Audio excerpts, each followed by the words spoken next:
من رواية أصبحت أنت للكاتبة أحلام مستغانمي.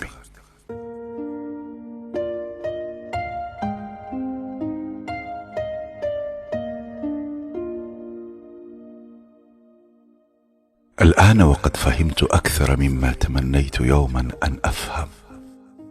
أسألك، لماذا فعلت بي كل هذا؟ أكان العالم على أيامك مختلفا فتركت لي القيم إرثا، معتقدا أن الحياة لا تستقيم من دونها؟ ها هي الحياة على اعوجاجها وقلة مروءتها تبدو اليوم مستقيمة.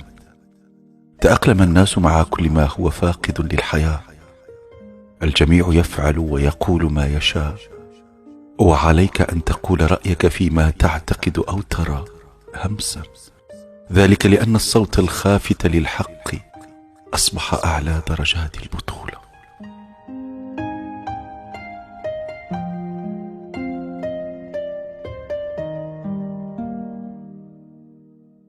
بعدك أصبحت أنت.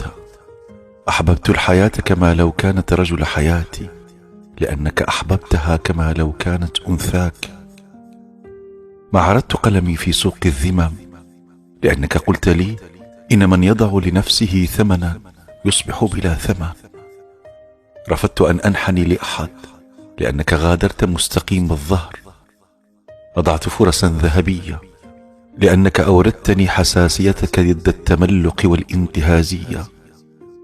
لعنت لصوص الأوطان بغضبك أنت، طاردتهم كتابا بعد آخر كما كنت لتفعل. صادقت كل سائقي الأجرة وعاملات البيوت وكل البؤساء الذين صادفت، لأن إحدى مهامك كانت الدفاع عن حقوق العمال.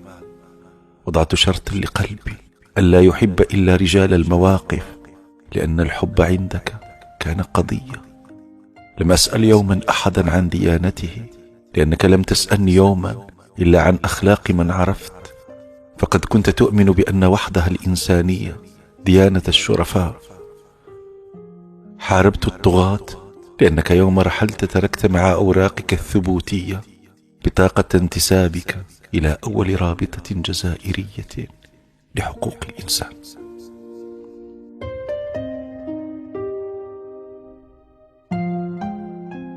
من رواية أصبحت أنت للكاتبة أحلام مستغانمي.